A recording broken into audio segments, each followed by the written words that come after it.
Hello my dear students, today we are going to continue with the chapter 4.3 Around the World in 80 Days. I am referring to page 191 of the textbook.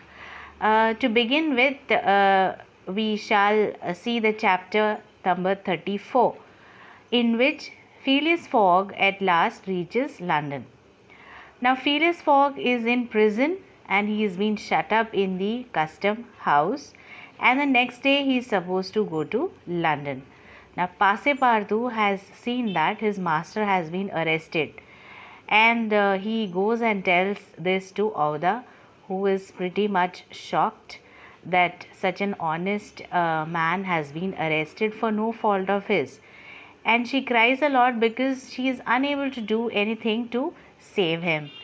As for Fix is the detective. He has arrested Mr. Fogg because he tells that it is his duty, whether he is guilty or no. Okay. Then Passepartout deep down feels that he has done wrong to his master, and he is the reason behind him. He is the reason why his master is in the prison now. He feels that he should have concealed Fix's errand. So he should have told him that Mr. Fix is behind him, taking several rounds trying to find out his whereabouts. Okay, he should have told this to Mr. Fogg.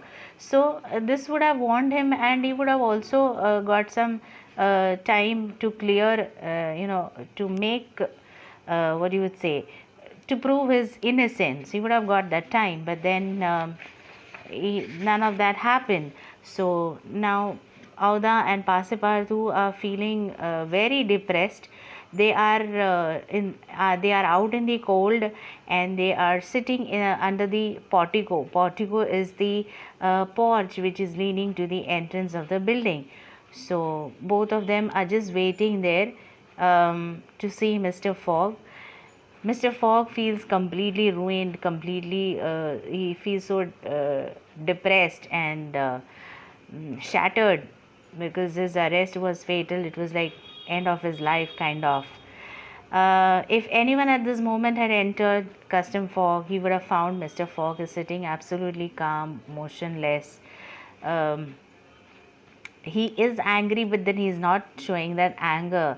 He was not, it is true, resigned meaning he had accepted that something wrong has happened to him.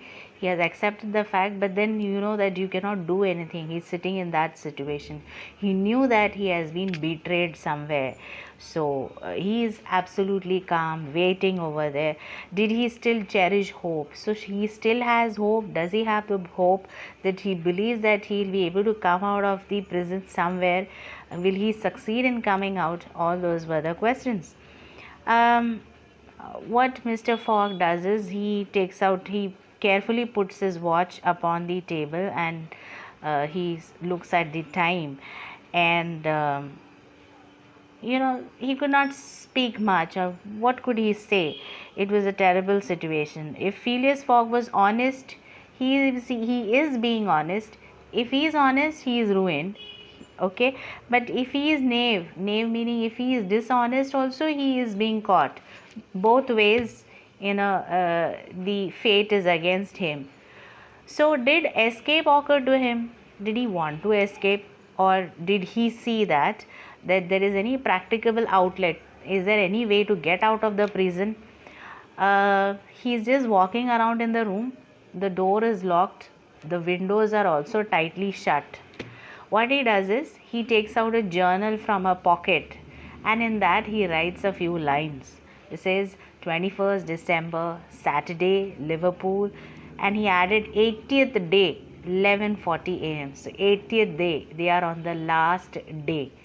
Okay, and few hours are only left to complete his bet. Now the clock has struck 1, and he feels that the time is moving very fast.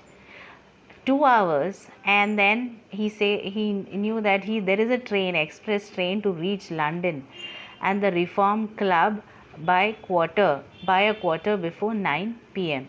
Okay, so they are supposed to reach there before 9 a.m. and it has to speeden up things. Okay, but then he is stuck up over there. At 33 past 2, that is 2:33 p.m., he hears the door opening, and he could hear Passepartout's voice very clearly, and there he could feel a ray of hope. And the door has swung open, and he saw Passepartout, Auda, and Fix standing over there. And Fix comes forward to apologize. He says, "Sir, forgive me, most unfortunate resemblance, because you had a close resemblance with the robber. We thought that you were guilty of it, and now the real robber has been caught, and so you are let free." So now Fogg comes out of the prison, and then he goes and he pushes, he knocks Fix, and then Passepartout expresses, a surprise. "Well hit, Pablo."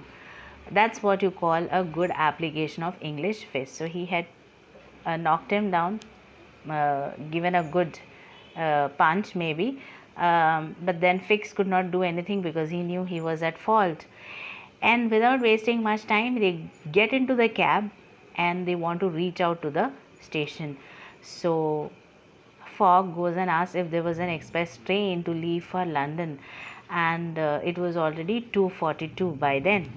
And one express train had already left 35 minutes before, and the next train was scheduled at 3 p.m. So there were many trains, but then this special train was going to leave only at 3 o'clock. And finally they've all made a journey. It was a journey to be made in 5.5 hours, and this would be easy on a clear road throughout. But there were forced delays. What could you do? It was all easy. It could have just done so quickly, but then there were unexpected delays in his journey. And now the train has stepped into the terminus. All the clocks, they have reached London. Okay, so all the clocks have now struck.